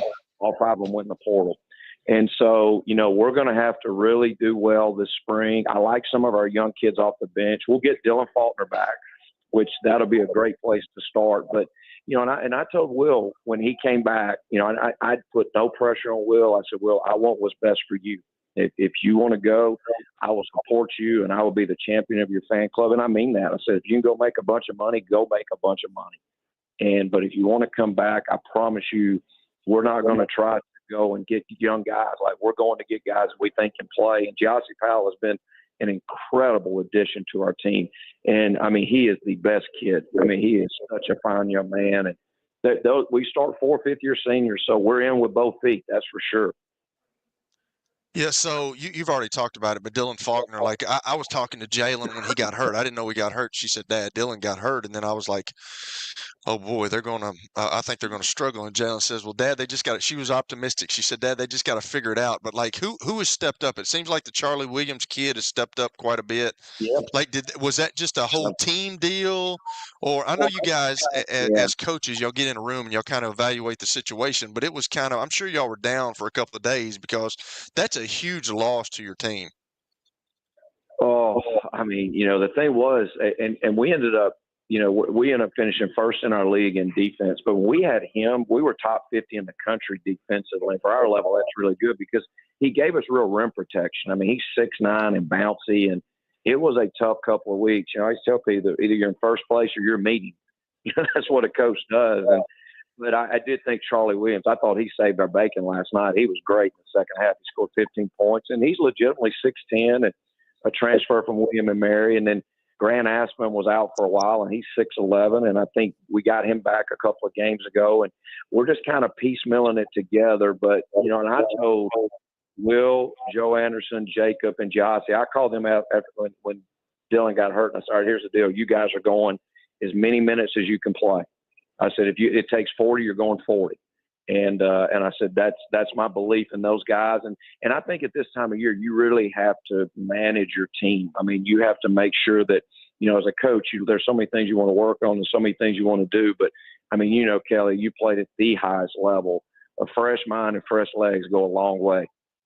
Yep. No, you're absolutely right. So this is my last question. I'm probably opening up a can of worms, but you talked about loyalty and how being coaching, you said you've coached for 35 years.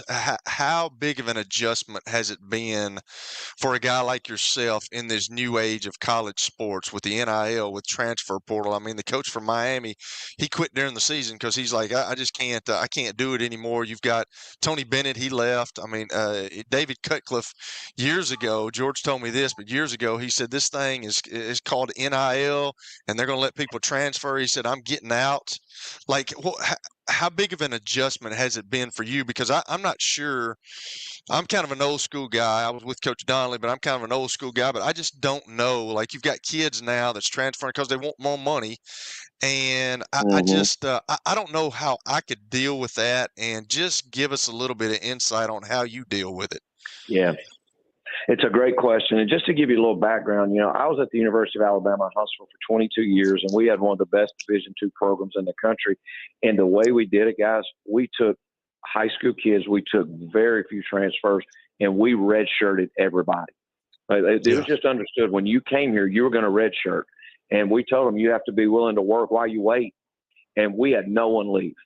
And we were a developmental program. And so when I came to Lipscomb 6 years ago, I said, this is what we're going to do. And we're going to do it the same way. We're going to take high school kids and we're going to work our tail off and make them better. And, that sounds really good, but you can't compete anymore. Like, our league now is a men's league. Everybody on that court is 23, 24 years old. Now, it's going to come back a little bit because this is the last year for the COVID kids. Now, the guy at Vanderbilt, Pavia, he's kind of, that whole deal's opened up a whole other thing for JUCO kids. But I think the thing I've tried to do, and I've tried really, really hard, is to stay true to what our school's about. And we are unbelievably selective with the guys we bring in. And what we try to do is, we've been really fortunate when, sometimes a kid getting a second chance, or a reset is probably a better way to put it, where it doesn't work out. Like, we had a kid here last year that didn't play much for us, TJ Johnson. He's gone to VMI, and he has killed it. And I am so happy for him. He texted me last night, and I've been telling him all year how proud I am of him. But we've been fortunate to find some kids. I mean, your daughter's going to get probably getting her master's, right? And Will's getting his she's master's. already got it. Yeah, absolutely. Yeah. I mean, it's a great place to go to school. You're in one of the greatest cities in the United States of America. We're in one of the nicest neighborhoods in our town. And some of the best people I've met in my life are associated with Lipscomb. Now, we're not perfect, but it's a pretty good deal. And so when we get in that portal, and it's helped, we've won. This year was our third year of 20 straight wins. And kids want to go, or maybe they have a chance to reset and have a chance to win games. And so I love coaching. I just like – I like the practices a lot more than I do the games. I do. The games are tough. I mean, the stress is, but I love coaching. But I tell you what, I love coaching with good kids. Like that's the best part about it. And I've told everybody that's asked me about our team this year, I said, if you really knew how good a kid was in that locker room, you'd cheer twice as hard. I said, I promise you that, because they are rock star young men, and they represent our school the right way, and they're easy to pull for. Lennie, first of all, congratulations on what has happened. Secondly, thank you for coming on with us. And third, I'll see you Monday night. Well, thank you. I appreciate that, George. And George, actually, my wife and I came over to eat a little early dinner at mine and your place, the Crow's Nest. So you'll probably be over at some point, but I'll be long gone home by then. But it was the first afternoon I had in a while. I said, we're going out to eat. We really are stepping out to a high society place tonight. I love it. That's awesome. Lennie, thank you. I appreciate you guys. Y'all have a good night. Thanks, brother. Lennie Acuff, head basketball coach, Lipscomb University, but way more important, a really good human being. Like at the top of the charts. Yeah, he is. Really good. After the break, a couple of sports notes that there's probably no way you know about, but I'm going to share with you. This is 94.9, The Fan. As we step into the new year, there's nothing more important than family and safety. If a car wreck or big truck accident turns your world upside down, Bart Durham Injury Law is here to help. We're local, we're experienced, and we're ready to fight for what you deserve. Call us anytime at 615-242-9000. Really wishing you a safe and happy 2025 from Bart Durham Injury Law.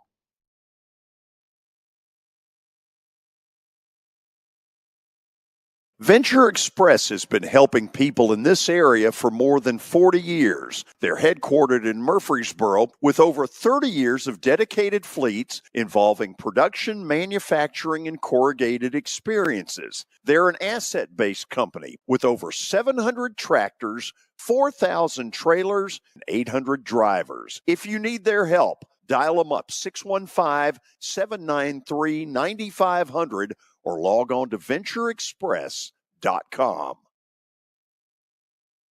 As the trusted premier custom home builder in Middle Tennessee, Donnelly Timmons has over 20 years of experience in the industry. Whether you're looking to build your dream home or renovate your current home, their team will ensure that every client and every remodel is unique, luxurious, and completed on time within budget. Founders Dustin Timmons and Joey Donnelly have over 25 years of construction experience in the Nashville area.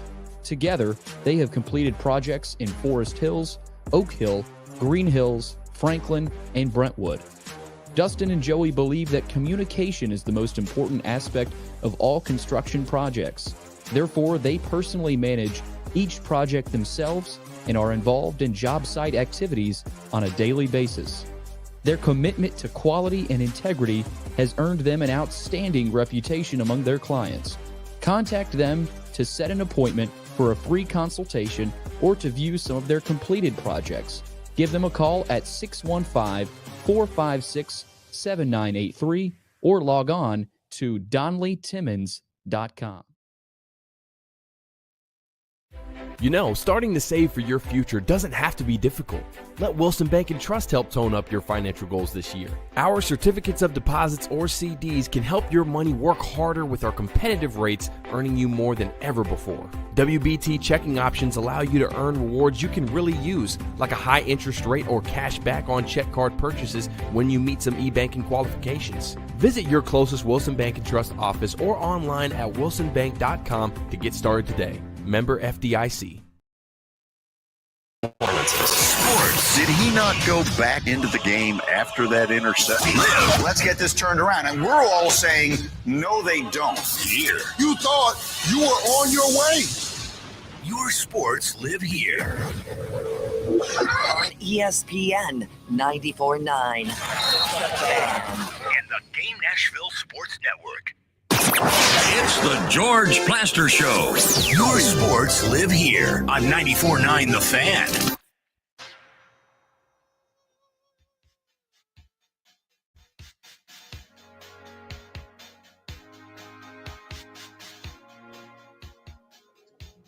So under the category of what is it that I could possibly know in sports that y'all don't, Billy Derrick yesterday in the update told me about my buddy Peter Sermon, former Tennessee Titan linebacker who is now the new linebackers coach of the New Orleans Saints. Some of you have heard me say over the years that I absolutely dreaded when the Oilers were coming to town. I thought we were going to deal with a bunch of prima donnas, throw out whatever adjectives you want.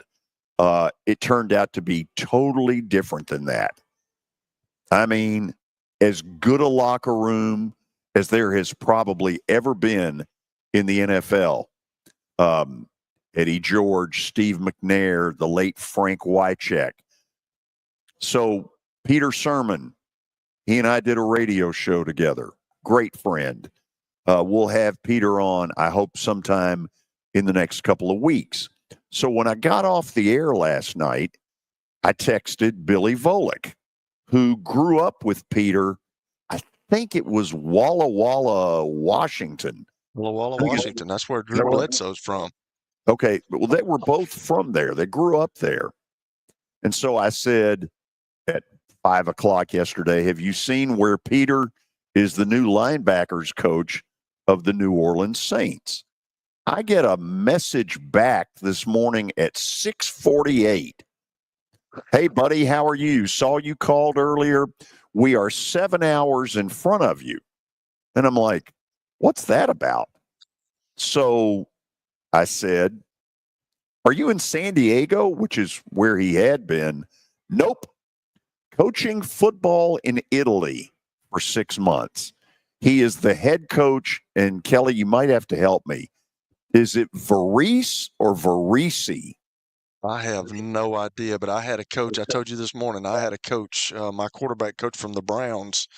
He was living in Franklin here. He had coached at Innsworth for a year, and then he got an opportunity to go over to Italy. So I texted him one day, had no clue where he was, and he told me that he was head coaching a team over in Italy, that they've got a league over there. And he said, me and my wife have just been touring around Europe and going everywhere and enjoying life.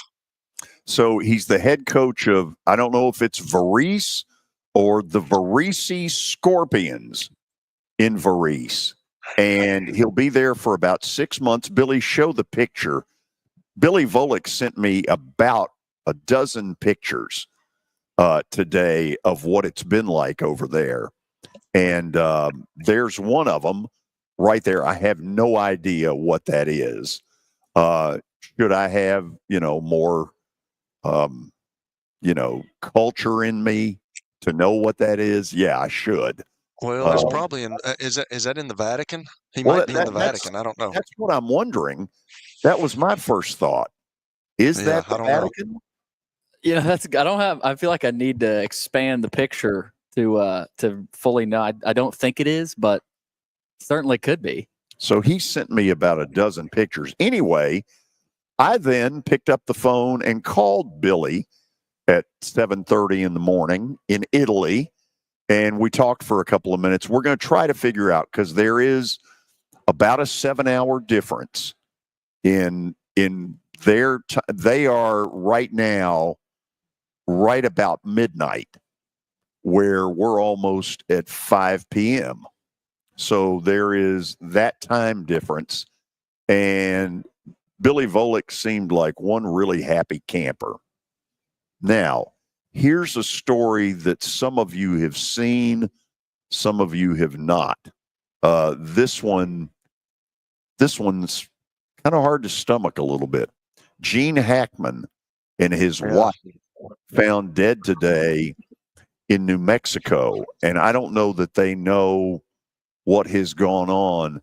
When I think of Gene Hackman, of course, the first thing that, first of all, they're calling this suspicious, and this is ugly. Yeah. I heard something today. I'm not going to speculate. Yeah, I'm not going to speculate on it. I heard a little bit of something today, but my wife, when it was on this morning, she said, "I wonder if they got carbon monoxide poisoning." But when people are saying it's sketchy, probably is something sketchy. On a much lighter note, what an incredible acting job he did in Hoosiers. Oh, hey, that's one of the movies. That's one of the movies when it's on, you have to watch it. Like it's Braveheart, it's a Shawshank Redemption, it's Hoosiers. You got to watch Hoosiers every time it comes on. Like I can't, when I see it on, I have to watch it. I've watched it at least 200 times probably, but I just Jimmy and all the guys, unbelievable. Jimmy Chitwood, yeah. Jimmy Chitwood, yep. Watching Hoosiers tonight. Yeah. And there's not a March Madness. March Madness is really a special time in our country. First of all, Lennie Acuff said it really well. You get to this time of the year and there are no mulligans, which is part of what makes it so great. ESPN has done a really good job over the years of showing us the smaller conferences. But Kelly, the fact of it is there's a pressure on them that the big guys seldom feel. Yeah, because you have to win. It doesn't matter if you win it's great that you win the regular season tournament or the regular season schedule, but you have to win in the mid majors. You have to win the tournament. If you don't win the tournament, you're not going to the NCAA to get the free berth. And that was a cool thing. I didn't realize that. I knew back in the day that if you did win the regular season, that you could go to the NIT, but they kind of squashed that, and now I didn't realize that it's back on. So that takes a little pressure on because everybody wants to go to the NCAA tournament, but still you're going to get some postseason play. But like you're right, George, the pressure that those guys are under, you can't it's just what y'all talked about what happened to them last year. They were playing really good basketball. I can remember it, and then UNA beats them on a crazy shot at the end of the game. I was watching the game, and I just couldn't, like, you just sit there and you're stunned because you put so much into it, and it comes down to one crazy shot, just like what happened last night with Michigan State and Maryland. You just can't foresee that, and I don't know what you say to your team. So it's fortunate that they get to go at least to the NIT. I like the fact that Lipscomb lost last year at this point now, because last year they didn't have the same chip on their shoulder they probably have this year, but this year they're not losing. I don't think they are either. They might slip up, but they have the mindset of we're not losing. And I'd rather have that with the spot they're at this year as opposed to last year where they may not have had that same chip. Here's one other thing that has not been publicized a lot. So yes, there is obviously the NCAA tournament. There's the NIT. And when teams get to the second round of the NIT is when they start to get into it, because all of a sudden it's like, oh, wait a minute, this isn't so bad after all. But Fox, as in the TV network, has set up, and I don't know a lot about it, a tournament to go head to head with the NIT. Did you know about that? I did not. I didn't know that. No clue. Yeah. No. What's it called? I don't know. Fox Box. Who knows? Who knows? Anyway, Just a thought here as we go to the break. Last night, there was a book it, and last night, there was a win. You would never know that from Kelly, who just gives it one of these. So you had a book it that won. I didn't even pay attention, George. You're darn tootin' That's the I first. did. That's the first book it you've had in like 5 years. That's worked. This is 94.9 The Fan. The George Plaster Show gets advertisers the results they're looking for. For example, here's Metro Nashville police officer Garen Hoskins. You hear me all the time on the show talk about, changes in career and people looking to serve their community and get into law enforcement and join a great department. And I just so happened to meet an individual who heard my segment on your show and has already applied, has come from multiple different career paths and has always had this dream. And we're very glad to have him. And that's just going to be the start of many. If you want to be part of the Plaster Show advertising family, it's simple. Just email me, plastergeorge@gmail.com. Again, plastergeorge@gmail.com. We will fit your budget and your needs.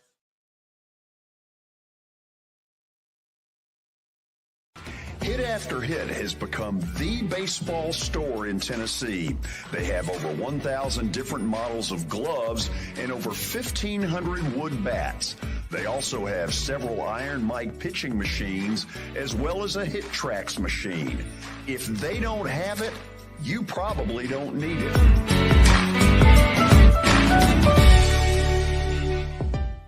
We're proud to call Hit After Hit the official shirt provider of the Plaster and Friends Celebrity Bowling Night.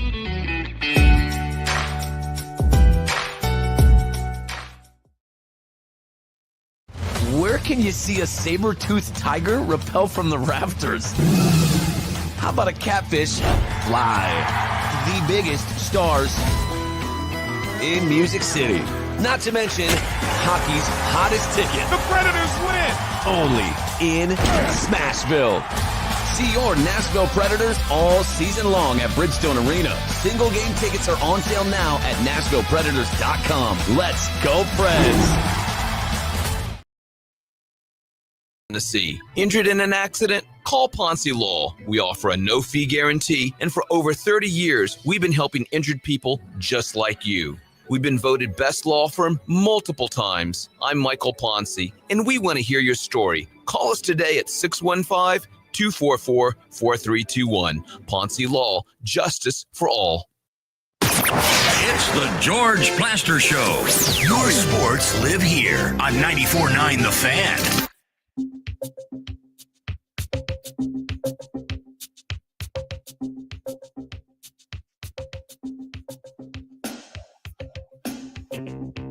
Final segment on a Thursday, not the best. These Thursday night games are not great in college basketball. We'll see where George is going with the bet of the day, brought to you by Bart Durham Injury Law. But first, take a look at what happened last night. Wake Forest did not cover the 7.5. They got beat outright by Virginia. Bad loss. But Arkansas pulled through -2.5. And SMU won. Oh, yeah, and SMU. Yeah. Do you think you would have ever heard any of this from Kelly? No. Not a Absolutely chance. not. No. Not a shot. Is Arkansas the one you booked? Yes. It went to overtime. You were sweating bullets. I bet you didn't see the end of that. Truthfully, I saw the end of it. And I was like, well, I remember saying, screw you, Kelly Holcomb. I do remember saying that to myself. I got free rent. Billy, I got free rent in his head, dude. Yeah. Nice. Okay. There's not a lot tonight. Not a lot of meat on the bone. Here goes. 2 picks. North Texas. Why, when I put -1 on there, did you put -3? I don't know. Ask Ty. Oh, okay. Anyway, it's North Texas -1 at FAU. FAU, not what they were 2 years ago when they went to the Final Four. Here's another one out of that league. We're taking UTEP at home -4.5 against a Western Kentucky team that, to be quite honest, not all that good. That's what we got. That's amazing that Western, they normally don't struggle in basketball. They're really good. Yeah. Ty couldn't read the handwriting. My handwriting is beautiful. Yeah, you got to get a microscope. Well, there may be some truth to that. You know what they say about that, George, right? I'm not going there. You need to go on vacation or do whatever in the hell it is you do on Friday. We'll be glad to be rid of you. See you on Monday. Ignore what Kelly said. See ya.